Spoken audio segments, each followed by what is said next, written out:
बिस्मिल्लाहिर्रहमानिर्रहीम। नाज़रीन अस्सलाम वालेकुम। प्रोग्राम है बाखबर, मैं हूँ यासिर रहमान। नाज़रीन, आज के पहले सेगमेंट में हम बात करेंगे, इस वक्त मुल्क में इंतखाबात का दौरा है। तकरीबन 27 से 28 दिन रह गए हैं। उल्टी गिनती शुरू हो चुकी हुई है इंतखाबात के हवाले से, अगर हम बात करें 8 फरवरी के हवाले से। लेकिन जो जमातें हैं, अगर पाकिस्तान पीपल्स पार्टी के हवाले से बात करें तो अभी कुछ देर पहले फैसलाबाद में पाकिस्तान पीपल्स पार्टी के चेयरमैन ने जब खिताब किया तो कमोबेश उनका खिताब लाहौर से कुछ मुख्तलिफ नहीं था। अपने खिताब में एक मरतबा फिर उन्होंने नवाज़ शरीफ साहब के ऊपर ही अटैक किया है, लेकिन मसाइल के हल के हवाले से बात नहीं की। कहीं कहीं वो अपने 10 नुकाती एजेंडे के ऊपर या मंशूर के ऊपर बात करते हुए नजर आए, लेकिन उस पर तफसील से उस तरह से बात हमें नज़र नहीं आई।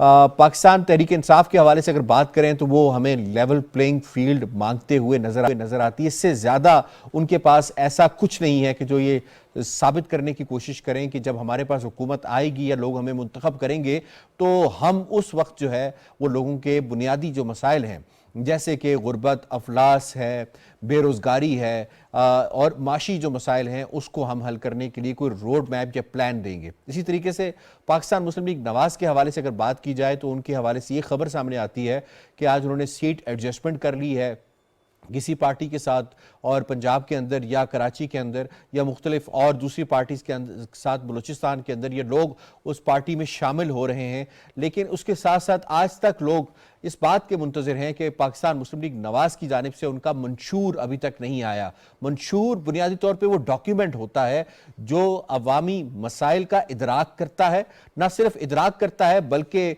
वो पार्टी, वो जमात और उसका कायद या रहनुमा जो है वो आम लोगों के पास जाकर ये कहते हैं कि हम आपके मसाइल से बाखूबी आगाह हैं, उस मसाइल का हल, उसका रोड मैप, उसका प्लान हमारे पास मौजूद है। आप हमें इस मंशूर की बेस के ऊपर वोट दें ताकि हम मुंतखब होकर आए और आपके मसाइल इस मंशूर के मुताबिक हल करें। क्या वजह है कि आज जब दिन बहुत कम रह गए हैं लेकिन हमें कहीं पे अवामी मसाइल पर बात उस तरह से सीरियसनेस उस बात के अंदर नजर नहीं आती जिस तरह से लोग एक्सपेक्ट कर रहे हैं। तो इसके नतीजे में क्या फिर लोग इस तरह से दूसरी जमातों के ऊपर तनकीद करके मजीद जो वोटर्स हैं उन्हें घर से निकाला जा सकता है, अपने हक में मजीद वोटर्स को किया जा सकता है? लोग अपने मसाइल का हल मांग रहे हैं या फिर लोग इस वक्त जो है वो दूसरी पार्टी के ऊपर तनकीद मांग रहे हैं? इस पर हम बात करेंगे आज के प्रोग्राम के पहले हिस्से में। सबसे पहले मेहमानों से तारुफ करवा देते हैं। आज हमें ज्वाइन किया है स्टूडियोज में शनीला मार साहबा ने, डॉक्टर फारूक आदिल साहब ने, ताहिर नईम मलिक साहब ने, लाहौर स्टूडियोज़ में आगा इकरार हारून साहब ज्वाइन कर रहे हैं हमें, सज्जाद अनवर साहब और मोहम्मद नौशाद अली साहब ने हमें स्काइप के जरिए ज्वाइन किया। आप तमाम पैनलिस्ट को खुश आमदीद कहते हैं जी। सवाल होगा शनीला साहबा आपसे, कहीं जोड़ तोड़, कहीं सीट एडजस्टमेंट, आइंदा इंतखाबात में इक़्तिदार की जंग लड़ने वाली सियासी जमातें बुनियादी अवामी मसाइल पर बात किए बिना अवामी तवज्जो क्या हासिल कर पाएंगी? नहीं, देखिए इस वक्त पाकिस्तान के जो हालात हैं ना माशी तौर पे बहुत ज़्यादा ख़राब हैं। एक सिमत की तरफ चल तो पड़े हैं लेकिन महंगाई बहुत ज़्यादा है, बिजली के बिल बहुत ज़्यादा आ रहे हैं, बेरोज़गारी है। तो उसकी वजह से जो आवाम है वो अपने मसाइल का हल चाहती है। और अगर आप देखें हमेशा से इस सर्वे, एक पार्टी आई थी PTI जिसने शोर ये डाला था कि हम मुल्क से करप्शन ख़त्म कर देंगे, हम करप्शन ख़त्म करने के लिए, हालांकि सबसे ज़्यादा करप्शन उन्हीं की पार्टी ने फिर आके की, करप्शन इंडेक्स में पाकिस्तान के पॉइंट्स जो थे वो बढ़ गए उनके दौर के अंदर। लेकिन उस दौरान भी जब उनके दौरे हुकूमत में भी सर्वे आते थे तो तब भी लोगों का पहला मसला महंगाई होता था, बेरोजगारी होता था, लॉ एंड ऑर्डर की सिचुएशन होती थी। अगर हम पार्टीज की तरफ आए तो जब नवाज लीग पाकिस्तान के अंदर आए थे, उन्होंने आके लाहौर में मीनार पाकिस्तान में तकरीर की थी, तो एक तरह से उन्होंने अपनी पार्टी का मंशूर पेश कर दिया था जिसके अंदर उन्होंने बात जी तकरीर के अंदर ही जाहिर है जब वो तकरीर की उन्होंने ना तो किसी के ऊपर इल्जाम लगाया, ना ही उन्होंने किसी के पुराने जो माजी के किस्से थे खोल खोल के सामने रखे, ना ही किसी की करप्शन की दास्तानें सुनाई। उन्होंने बात की थी उस वक्त मुल्क के माशी हालात की, कि मुल्क के माशी हालात जो हमने इसको ठीक करना है, हमने महंगाई जो है उसको ख़त्म करना है, हमने बिजली की कीमतों को कम करना है, हमने रीजनल कनेक्टिविटी की तरफ जाना है। वो बार बार यही बात कह रहे थे कि हमसायों के साथ ताल्लुकात अच्छे करने हैं, तिजारत बढ़ानी है, सारे का सारा फोकस। सवाल ले लीजिएगा फिर इरफान सिद्दीकी साहब की सरबराही में जो 28 इनकी कमेटियां बनी है मंशूर की, फिर बाद में क्यों बनी? वो एक डिटेल चीज तो आपके सामने लेके आनी है, वो तो एक बुलेट पॉइंट्स थे ना जो उन्होंने वहां पे बता दिया, लेकिन उसके बाद एक रोड मैप तो बनाना है। मैडम ये जरूरी नहीं है, सॉरी टू कट यू, मैं इसीलिए आपसे काउंटर सवाल कर रहा हूं ताकि नाज़रीन चीजों को बेहतर समझ सके। यहाँ ये जरूरी नहीं है कि जो मंशूर हो वो मंशूर एक तफसीली रोड मैप या प्लान लेकर आए, क्योंकि ये तो सबकी जबानों पे हम ये करेंगे, 300 यूनिट फ्री बिजली दे देंगे, लोगों को सोलर की वो लगा के देंगे। ये तो फिल्मजी वादे। पाइड की एक रिसर्च है, उसके मुताबिक भी जो 18 बड़े मसाइल हैं उसमें तीनों बड़ी जमातें पासिंग मार्क्स भी ना ले सकी हैं। देखिए, जो 300 यूनिट वाली बात हो रही है ना, एक तो मैशत के साथ खिलवाड़ ना करें तो ज़्यादा बेहतर होगा। हमें भी पता है इस वक्त पाकिस्तान के हालात कहाँ पे जा रहे हैं। आईएमएफ के पास अगला बजट भी बनाने के लिए आपको आईएमएफ के पास जाना पड़ेगा, और आईएमएफ की शराइत क्या, उसमें ये 300 यूनिट वाली कहानी नहीं चल सकती, और इस तरह के वादे नहीं करने चाहिए वहां से जो आगे जाके आप पूरे नहीं करेंगे। जैसे 50 लाख घर थे और 1 करोड़ नौकरियां थी। एक आपको रियलिस्टिक अप्रोच के साथ आवाम के सामने उनके मसाइल का हल रखना होगा। रोड मैप जरूरी ये होता है कि फिर उसके अंदर आप जाके बताएंगे कि अगर रीजनल कनेक्टिविटी की बात कर रहा हूं तो किस तरह से उसको हमने इम्प्लीमेंटेशन उसकी करनी है। अगर मैं बात कर रहा हूं कि हमने महंगाई को कम करना है तो उसको किस तरह से इम्प्लीमेंट हमने करना है। अगर लोग बेरोजगारी को कम करना है तो उसको किस तरह से हमने कम करना है। बरामदात को बढ़ाना है तो किस तरीके से बढ़ाना है, उसके लिए एक पूरा प्लान तो आपने अवाम को रिटर्न फॉर्म में देना ही है। अभी तक तो नहीं बुलेट पॉइंट आ जाएगा ना, सामने आ जाएगा। पिछली दफा भी नवाज लीग, देखें 2013 में भी 2018 में भी नवाज लीग ने अपना मंशूर जो था वो 20-25 दिन पहले दिया था। कोई इतना ज्यादा यानी मीडिया के ऊपर शोर ज्यादा है, अगर आप पीछे माजी को जाके देख ले तो पता चलेगा कोई इतना ज्यादा मसला नहीं है। ठीक है डॉक्टर फारूक साहब, ये फरमाइएगा कि बस ठीक है तकरीर में बात होगी, आप क्या जरूरत है मंशूर देने की, वही मंशूर था बस ठीक है, वहां पे आके जो मजीद तकरीरें करनी है उन्हें 15-16 तारीख से तो करते रहेंगे, फिर क्या जरूरत है नवाज शरीफ साहब को इतनी 28 रुकनी कमेटी बनाने की और डिटेल्स देने की। Sir your take. अच्छा, अब अगर आपसे मैं थोड़ी सी तायद आपकी गुफ्तगू करूँ तो ये है कि जी ताख़ीर हो गई है ना, लेकिन इत्तेफाक ऐसा है कि मुझे मुस्लिम लीग नून की बात कर रहा हूँ, पीपल्स पार्टी का मंशूर आ चुका है। पीटीआई का मामला क्या है ये पीटीआई वजाहत से बताए, पुराना मंशूर है, वो कहते हैं बताया कि उन्होंने क्या करना है और क्या नहीं करना। लेकिन मुस्लिम लीग के मंशूर के कुछ हिस्से देखने का मुझे मौका मिला है इत्तेफाक से, और जितनी चीज़ें मैंने देखी हैं मैं ये महसूस करता हूँ कि वो बहुत ही सलीके के साथ चीज़ों को एनालाइज किया है और उन्होंने वे आउट बताया, उसका रोड मैप दिया उसमें। तो यूँ समझिए कि मैंने कोई 1/3 हिस्सा उसका देखा है, तो उस पर तो ये चीज़ें हैं। मिसाल के तौर पर माहौलियात पे उन्होंने बात की कि हमारा सबसे बड़ा मसला माहौलियात है और उसकी वजह से हमारी ज़राअत डैमेज हो रही है। तो इस माहौलियात के इस मसले को हम जदीद दौर में किस तरह से उस चैलेंज से निमट सकते हैं, क्या क्या तरीके हो सकते हैं, वो चीज़ें मुझे देखने को मिली हैं उसमें। अब इतनी ही बात हम उसके मंशूर पे करते हैं। असल बात क्या है जी सर, जो सियासी जमातें होती हैं, सियासी जमातें नारे पे बात करती हैं। नारा कैसा होता है, जैसे भुट्टो साहब ने नारा दिया था रोटी कपड़ा और मकान, जैसे मियाँ साहब ने नारा दिया था पिछले इलेक्शन में वोट को इज्जत दो। तो इस दफ़ा उनका नारा अभी जो उसको जैसे भी वो बनाएंगे, इस मर्तबा तो नहीं है ना नारा, वो वोट को इज्जत दो। आ जाएगा ना, अभी 15 तारीख का इंतज़ार कर लें, ठीक, तो वो उसको क्वाइन कर रहे होंगे और एक आपके पास स्लोगन आ जाएगा, उस स्लोगन पे लोग बात करते हैं और उस स्लोगन आ जाएगा आपके सामने, उसमें कोई वो नहीं है। असल बात यह है कि सियासी कोई भी सियासी जमात है वो अपना पत्ते सीने से लगा के रखती है उस वक्त तक जब तक उसके पास इम्कान है। मिसाल के तौर पर उसकी हरीफ जमातें एक मंशूर लेके आ रही हैं, तो वो चाहेंगी कि हमारा मंशूर उस वक्त आए जब सारे चैलेंजेस का जवाब उसमें आ जाए। मंशूर को भी आपने एक पत्ता करार दिया कि लोग बुनियादी तौर पे डॉक्टर फारूक आदिल साहब अब इस बात से इत्तफाक करेंगे कि लोग मुंतज़िर हैं कि ये अपने वो पत्ते हमें शो करें ताकि हम अपना माइंड बनाएं कि हमने वोट देना है या नहीं देना। ये बात सही है कि नहीं? आप मुझसे ही पूछ रहे हैं? जी आपसे ही सर। तो मैं गुजारिश आपसे ये करना चाह रहा हूँ कि ये जो हम इसका ठीक है जो भी आप कह रहे हैं मैं आपसे इत्तेफाक कर लेता हूँ, लेकिन एक ज़रूरी बात मुझे आपसे कहनी है, वो ये है कि दरअसल जब हम कहते हैं ना मसाइल, कौमी मसाइल, तो कौमी मसाइल इस वक्त टेलीविज़न स्क्रीनों पे पुराने प्राइवेट टीवी चैनल्स की बात कर रहा हूँ।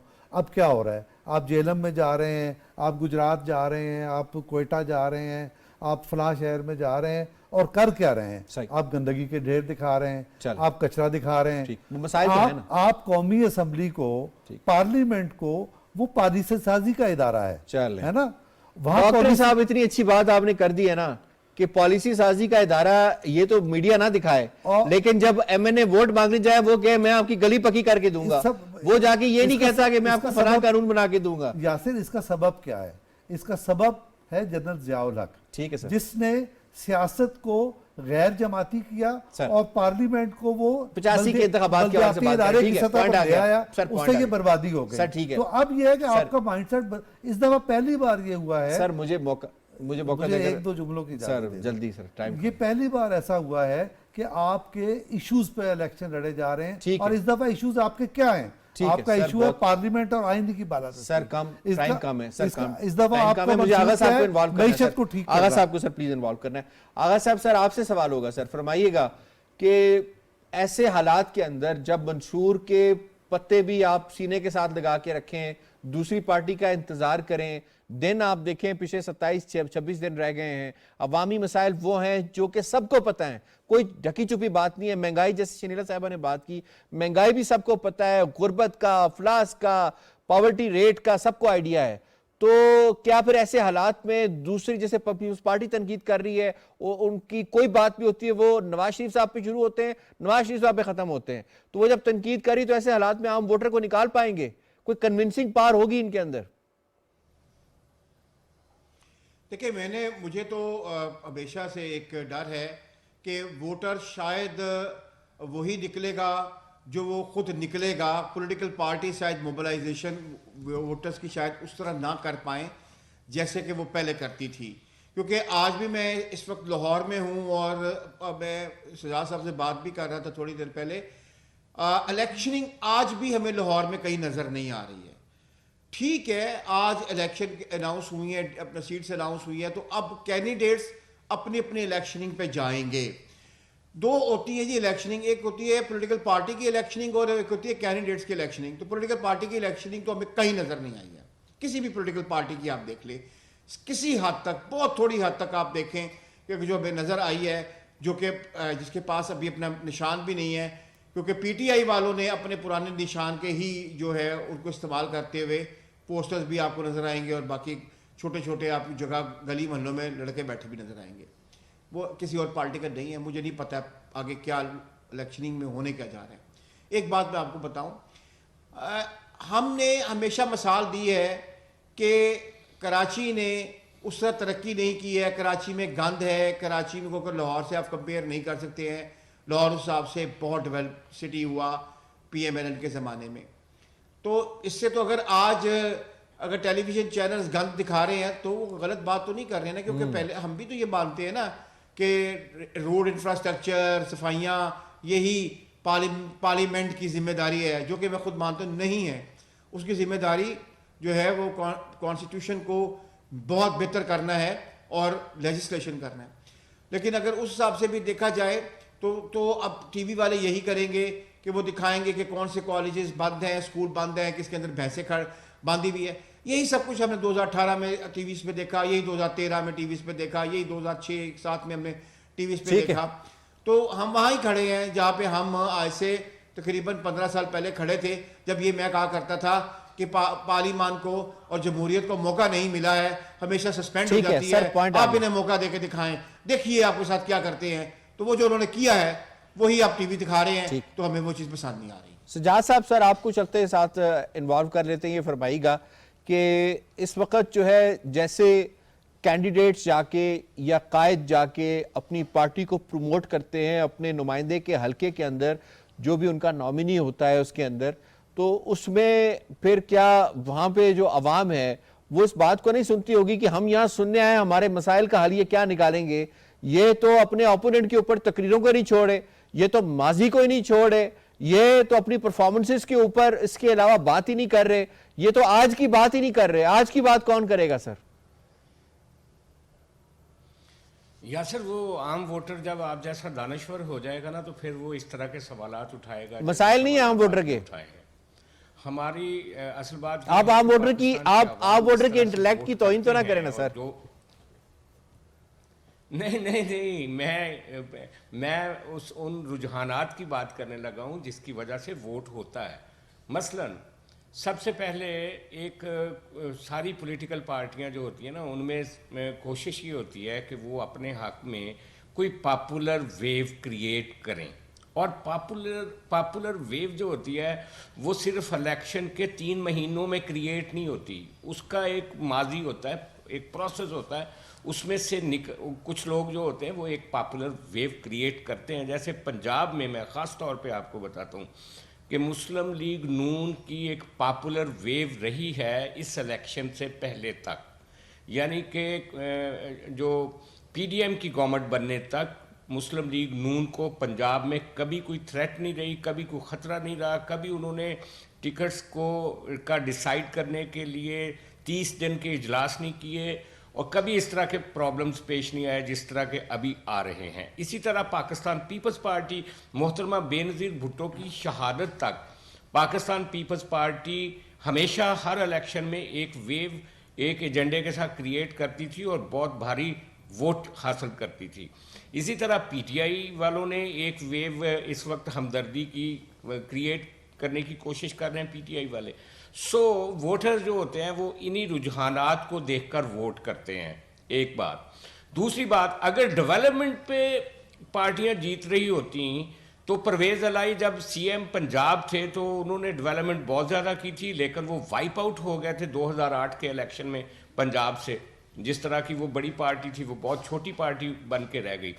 तो बहुत सारे रुझानात होते हैं वोटर्स के टर्नआउट के और वोट करने के। ठीक। अच्छा, लेकिन यहाँ मैं एक और भी बात करना चाहता हूँ। अभी शनीला साहबा ने कहा कि पॉलिटिकल पार्टियों को ऐसे वादे नहीं करने चाहिए जिसका हमारी मईशत बोझ ना उठा सके, लेकिन यहाँ पे नुक्ता नज़र का फ़र्क है।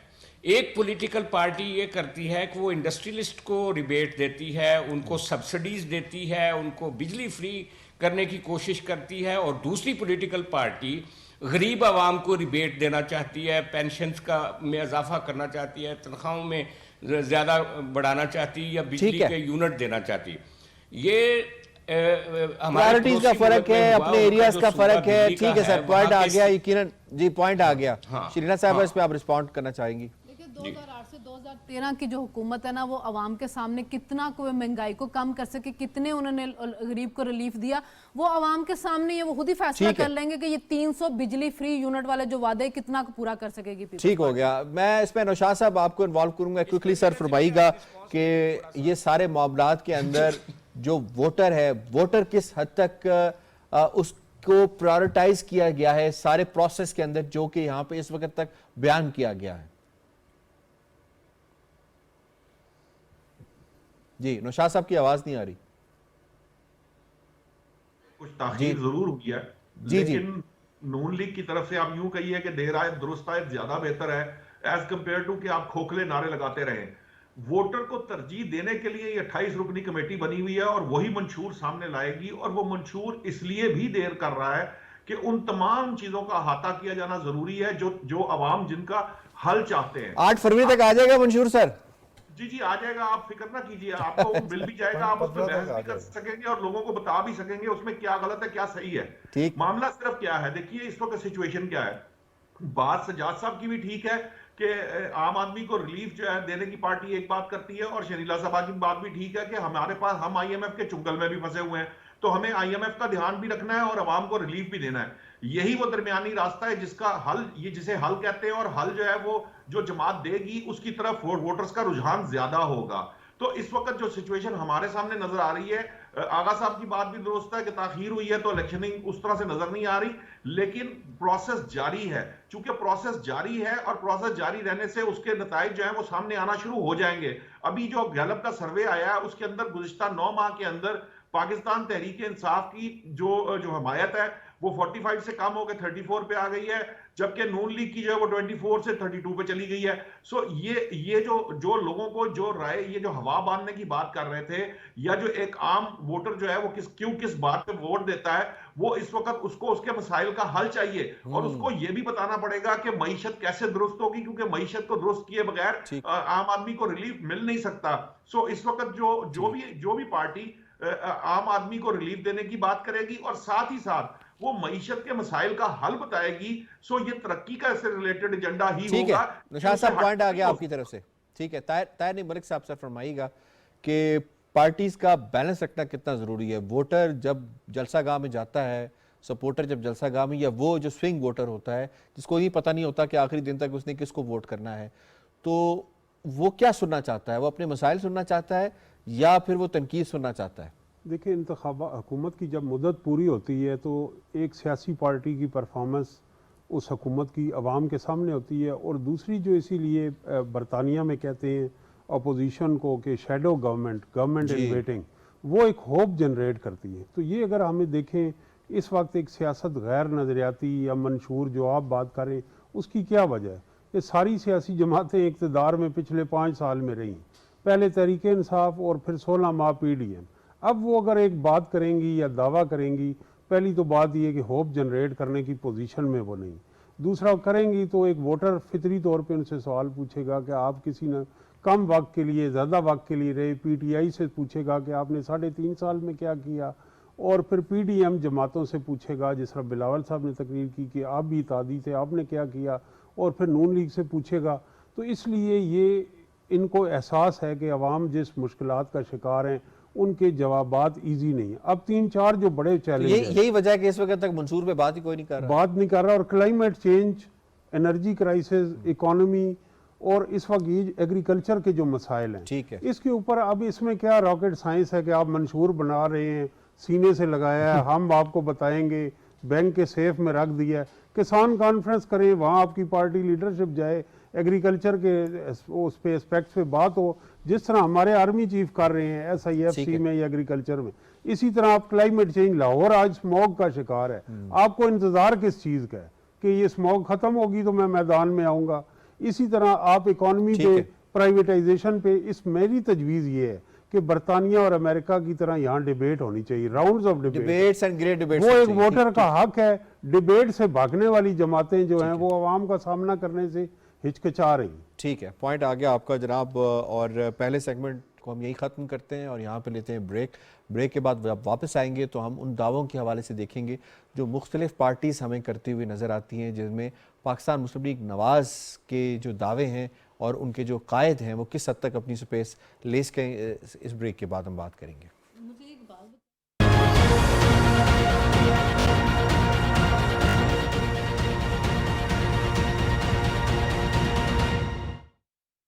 क़याम पाकिस्तान से आज तक हमारी कहानी, हमारी तारीख इबारत है एक जहदे मुसलसल से। दुश्मन की मुसल्लत की गई जंगें, दहशत गर्दी का नासूर, एटमी कुव्वत बनने पर लगाई गई बंदिशें, कुदरती आफात और सियासी बदअमनी। पाकिस्तान और पाकिस्तानियों ने इन सब मुश्किलात को शिकस्त दी है, तो हम फिर क्यों ना आगे बढ़ें एक होकर। मुख्तलिफ शोबों में सरमायाकारी के मौके, CPEC जैसे मंसूबों के इम्कानात, हमारे नौजवान, कितनी वजह हैं हमारे पास पुरउम्मीद रहने की। आए मिलकर उम्मीद के दिए जलाएं रोशन मुस्तकबिल के लिए। Believe in yourself, believe in Pakistan.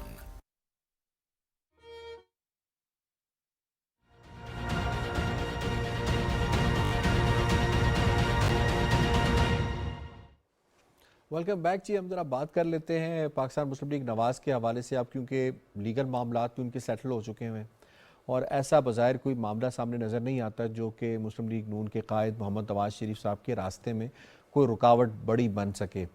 और अब लोगों को इंतज़ार यही है, आवाम को इंतज़ार यही है कि जब वो आते हैं तो वो जो दावे उनकी गैर मौजूदगी में पाकिस्तान तहरीक इंसाफ करती थी बिलखुसूस, और पाकिस्तान पीपल्स पार्टी ने जब अपनी कैंपेन शुरू की तो वो दावे करती थी, तो किस हद तक जब वो मैदान अमल में उतरेंगे, यानी मोहम्मद नवाज़ शरीफ साहब जब ये जलसे करेंगे, मुख्तलिफ डिवीजन्स के हवाले से खबर है कि 15 से 16 डिवीजन में वो जलसे करेंगे, फिर मरीम नवाज़ साहबा जलसे करेंगी, शहबाज शरीफ साहब करेंगे, हमजा शहबाज साहब को लाहौर उनके हवाले कर दिया गया है कि आप लाहौर को संभालेंगे। तो किस हद तक वो अपनी स्पेस जो है, जिस बयानिए की कमी के हवाले से मुस्लिम लीग नवाज़ के ऊपर तनकीद की जा रही थी कि शायद उनके पास कोई बयानिया नहीं रह रह गया जिसकी वजह से वो अवाम का सामना नहीं करते? एक सिर्फ जलसा उन्होंने किया वापसी पर, उसके बाद से खामोशी छाई रही है। इस पर ज़रा अपने पैनलिस्ट से उनकी राय जानेंगे।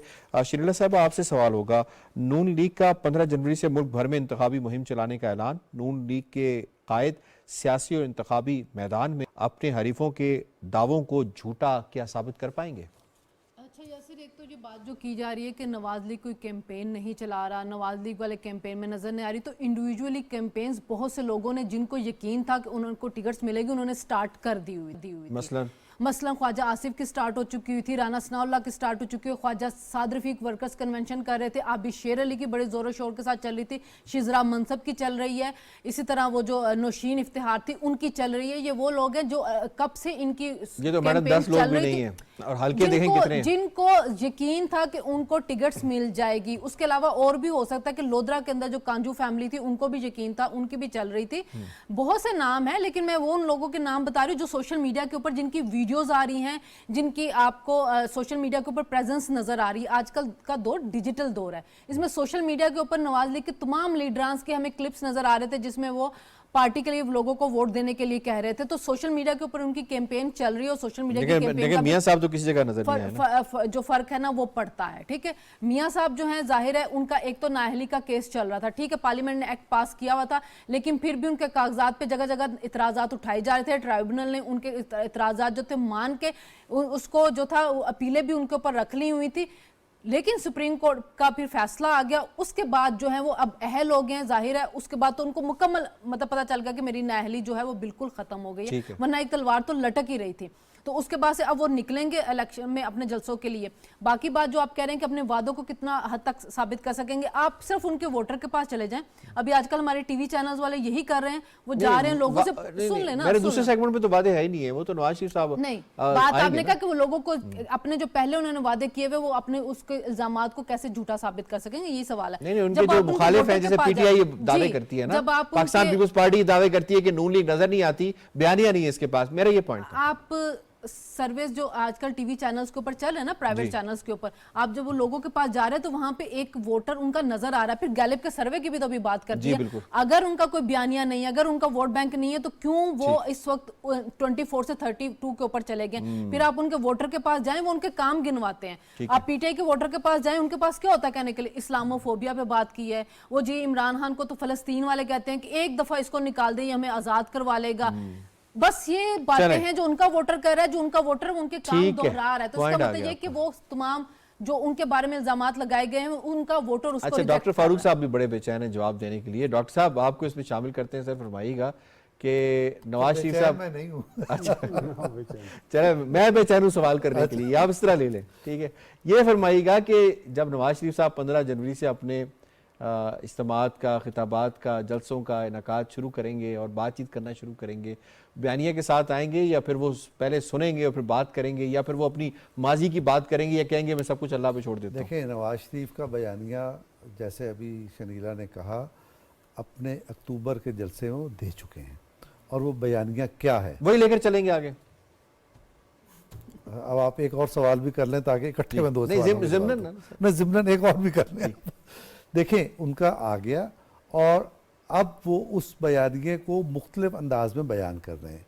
वो क्या है बयानिया? बयानिया ये है कि जब आप आइन और पार्लियामेंट और कानून का एहतराम नहीं करते तो मुल्क के साथ वो होता है जो 2018 से 2022 तक हुआ जी। और इस मुल्क को चिरागा बना दिया गया।